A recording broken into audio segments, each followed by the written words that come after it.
Gavin Newsom, California's golden boy, as they call him, just hit a new low on a recent NBA podcast, pandering like a chameleon to black hosts by dropping his posh accent for some fake ghetto vernacular and implying he grew up poor. But also, it was also about paying the bills, man. And it was just like hustling. And so I was out there kind of raising myself, turning on the TV, started, just getting obsessed, sitting there with the Wonder Bread and 5 stacks of, it's like the White Stack 5 story. Come on. Kraft macaroni and cheese. Bro. Are you talking about me? Yo, YG. YG, man. Every day in the backyard, just bouncing the basketball, throwing the ball against the wall until the ball is just like fraying, man. And your arms falling yourself. off. That's it. Whole thing. So just, and then, then this student that was shitty student is in the back with his head down, all of a sudden started throwing the baseball a little faster than everyone else. And started, make a few free throws because I was sitting there practicing 500 of them every damn night. And in high school, I look up in the stands, my dad's back up there. Okay, dope. And it's like, man, and then he's bringing his friends and you're captain of the team and you're like, gee, and it just saved me and it got me into. Gosh. And everyone there just sopping it up.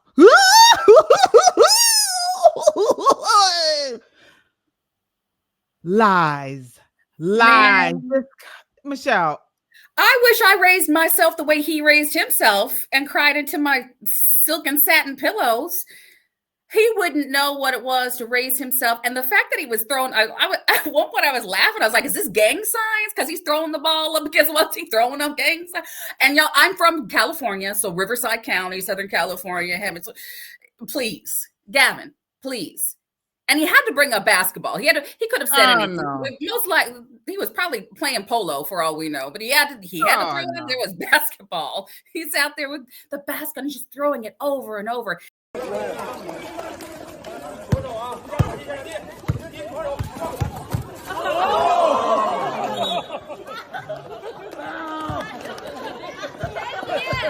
got you. Folks, as you all come in, please hit that like button. It really helps to get this video out in front of a wider audience, and subscribe. Join us.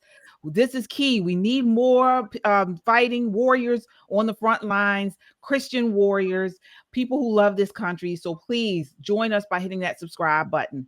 Stacks of Wonder Bread. Who does that? I didn't even do that, and we were poor. We did not put stacks and stacks of Wonder Bread together, though we may have had a syrup sandwich. Some people know what that is, but no. Well, they had to cut the part of the interview where he said in one hand he was throwing basketballs, while in the other he was eating a bucket of fried chicken with a bowl of watermelon underneath of him. My gosh.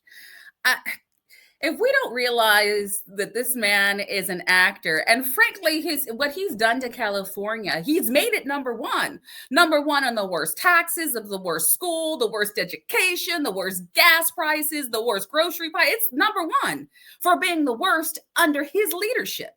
Like number one for the most people leaving and running away. Number one for the most businesses fleeing. So yeah, Gavin's number one. He's a superstar. He can destroy one of the wealthiest states in the United States of America in 4 years, guys. He's talented. So that's what I'm worried about. And you have those, like you said, those clowns in that touch just buying into it, just laughing with him. Oh, yeah, you sound like us. No, since when? No. Since when? And no follow-up questions, nothing, to say, hey, man, what are you talking about? You grew up pretty well off. And he did. So he implied he had humble beginnings, but he grew up in luxury. His dad was a judge. He's got family ties to the Getty oil fortune. He attended elite schools. I mean, I think we have photos. Let me see here. Oh, pretty boy Newsom. I just don't understand, and why people buy into that, and why people are still on his side. It is just what a sick game that he plays. And again, it's that smile, it's that deception, it is that evil. I mean, Satan's been doing it for a long time, and there it is. Oh no, that's his gang. That's his. Yeah, that's him though. That's him in the 90s. He looks really poor, guys. I mean, that guy, wow. I don't know how he's able to even, he looks frail. He looks so gaunt. He looks just hand-me-downs. And the guys next to him, woo, they look like those guys look like they were straight out of what do you call it? Fat Albert's.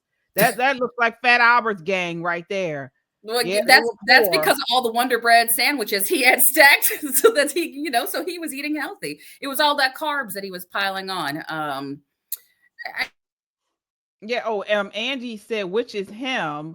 Let me see him. Let me put it back up here. He was the one in the center. Yeah, baseball, that's great, but that's the only thing he. Yeah, he was the one in the gray shirt and the red tie. Yeah. I mean, this is ridiculous. Oh, you're breaking up, Michelle. Can you hear me? Mm-hmm. Yeah, I can hear you. Okay. Yeah, it's ridiculous. It's regret. But the thing that really upsets me is the response by the hosts. While real poor folks were grinding or are still grinding, this guy was sipping wine from his plump Jack Empire. And so for him to lie like this, and the guys he's talking to, they grew up in poverty. They were, were talented basketball players and were able to, get picked up due to their talent. But instead of them calling this guy out for the fraud that he is, they laugh and joke and cuck it up. A super sticker from Gloria Beardsley. Thank you so much for your $10 super chat. We appreciate you. All right. Yes. But I mean, and they just continue to just laugh and just, continue to encourage this guy to lie. And it's really frustrating. It really is. But this is the Democrat playbook. This is what they do. They go on to these urban audiences, these urban shows, and instead of talking about their policies and their agenda, they feel as though they have to provide this, cosplay and come on and try to sort of misrepresent themselves. And the reason why they do that is because these communities do not demand solutions from them. They do not hold them accountable. And so this is why we can continue to get people like Gavin Newsom, doing this thing where he's the poor guy. I think Michelle's back. Michelle, hey, can you hear me? Yes, I can hear you. Okay. Sometimes, guys, in this office, we get thunderstorms and stuff shuts out, but I'm glad I'm back in. No, yes. So am I. You didn't miss much. We were just again talking about, why are leftists and Democrats like Gavin Newsom able to do this, to go on here and lie about their background, to go on and, push this fake vernacular, this fake talking, fake talk and hand jobs and stuff, trying to sort of, I guess, play like, imitate the black people. Why is this working? Or is it working? Well, it's working. Kamala was out there, washing collard greens in her bathtub. Right. So it works. But let's just be honest. Democrats have gotten away with lying for a very long time about anything. It's anything and they need the black vote. They need the poor vote. They need any subgroup that they want to categorize, they need that. And so they're going to blend in as best they can. And there's just not going to be enough media to push back on it. So they're going to allow it to happen. Good smile. I know when I go out to different groups, I might look different to every group or might sound different, but my policies are the same. Who I am is the same. He doesn't know who he is. The politicians they run, they don't even have an identity. Their identity is whatever the party tells them that they are. Now, that can happen with Republicans, but by and large, the media is real quick to call them out and expose them. Why aren't we getting the exposure? Why aren't they being exposed for what they are? Why aren't they getting exposed for the lie? Why aren't they getting called out when somebody like Obama says, if that the brothers need to support the Black woman and yada, yada, yada. And Biden, if you don't vote for me, then you ain't Black. Why aren't we exposing it more? Why aren't we questioning that? That's more my issue, not that they're posers and they're out there faking whatever culture they are never a part of. As opposed to maybe me, who I'm always, guys, when you're out there, I will sound, I have a lot of family members. You will hear me sound and run into all of a sudden. I've seen in the comments that, Michelle's sounding Latina again, or Michelle's sounding something else again. Yeah, because my family's mixed. So that's different. Gavin didn't have that experience. I'm pretty sure he wasn't multicultural. He's just multi-disgusting. And he just likes to destroy. And the fact that he's, just planning to run for the presidency, he's got to do his best to win over everybody with whatever lie he can. Yeah, absolutely. And, you brought up a very good point. Liberals like him use these race baiting tactics to distract from their failures. And as you mentioned, sky high crime, homelessness, all of that's in California, all under his watch. And so, it's within the Democrat playbook to divide us by race, to erode truth and push their godless policies like abortion, extremism, and this whole gender confusion. That's all he really has. That's all he has. But he's not done, folks, because he recently was on, I believe it was either CBS or ABC, and he's talking about how he plans on running for president, folks, in 2028. So we haven't gotten nearly enough of him yet. He's going to be out there. And unfortunately, I think he has a chance. This is clip 2. Take a look. You're not afraid to go into red states. No. When I saw you slinging shots behind the coffee bar, I thought this guy might run for president. I have no idea. The idea that a guy who got 960 on his SAT that still struggles to read scripts, that was always in the back of the classroom, the idea that you even throw that out is in and of itself extraordinary. Who the hell knows? I'm looking forward to who presents themselves in 2028. And who meets that moment. And that's the question for the American people. Is it fair to say after the 2026 midterms, you're going to give it serious thought?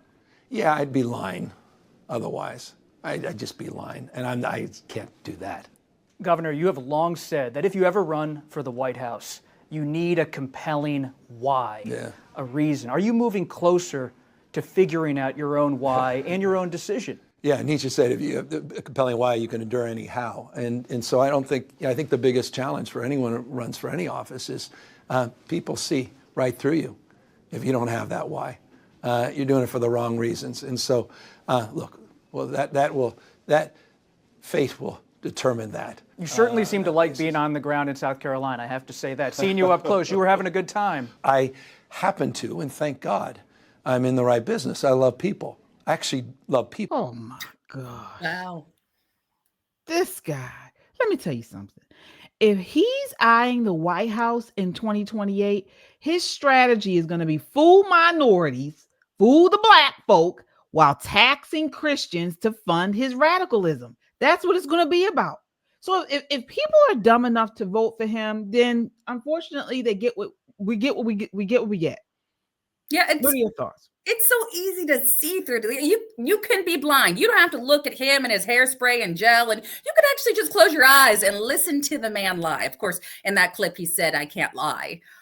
He's like, well, I'd be lying and I can't do that. And it's about people. He loves the people. He loves them so much that he chases him out of his state by the thousands, guys. That's how much he loves people. I take that back. He loves people that are not American citizens. He does not support American citizens. He does love illegal immigration. I will give that to him. He loves supporting people on American dollars, dimes that did not come here the right way. That's what he loves. An unsecure border. He loves destruction. He's okay with that. But they're going to pair him up with somebody like Wes Moore here in Maryland. They're going to make a pretty little couple that sounds great, that looks great on paper, and lies, so that they can get in and, again, ultimately undermine the Constitution. And they do that every time they talk about how important democracy is. Every time I hear that coming out of their mouths, I'm saying, yeah, you really do want democracy. You want the majority rules no matter what. What you don't want, it's the Constitution. What you don't want is a constitutional republic. We know that. We hear that. But just on the Christian side, the things that he has done and others is destructive to the soul of the nation. It does not help Christians. They don't, so their policies do not support Christianity. In fact, the Democratic Party policies, if you guys look at their framework right now and the things you can and can't say, I know in the state of Maryland, there's things you cannot say here that refer to Christianity, that refer to God if you are in a legislative session here in the state of Maryland. They are not pro-God. So we've got to be paying attention to that when we let these kind of just serpent tongues come in here and take over, because they smile well, because they present well. And, we do that in the churches too. A lot of people present well, but the intentions are nothing but evil. Right. You're absolutely right. We got Pastor Damon with the $5 super chat. Thank you so much. Hey, Pastor Damon. He says, lying and deception are the weapons of the Democrats, and their policy is simple: destroy our freedoms and our republic. Absolutely. There you go. He said it. Yeah. Yeah. Perfectly well done. And does anybody else, I mean, I know I've said this before, every time I see Gavin Newsom, he reminds me of a snake. Like he's got that slope back, and he's got that like that slippery talk, and he just looks slippery and sneaky and like a slithering snake. When I saw him up there, I just want to start playing an oboe or some clarinet, and I think I would see him start rising up like some type of what's the snake that cobra. Yeah, a cobra. Yeah. He reminds me of the alien snakes in V. That's what he reminds me of. Ugh. I don't see how anybody can vote for him. I really don't. I just think he's like he's a used car salesman, and the problem is he's a really good one. He sells you a lemon. California is the lemon that he's selling the nation. Mm-hmm. He's selling the nation a box of goods that is not going to make it 5 miles down the road. Right. That's what he's selling us. A broken vehicle, but he does it with a smile. He does it with, the suits. He does it with all of his background stories and all of his fake labs. And he does it because he's a chameleon, and he'll put on any suit that he needs to and sound like anybody, like his Wonder Bread basketball playing self, to get what he wants.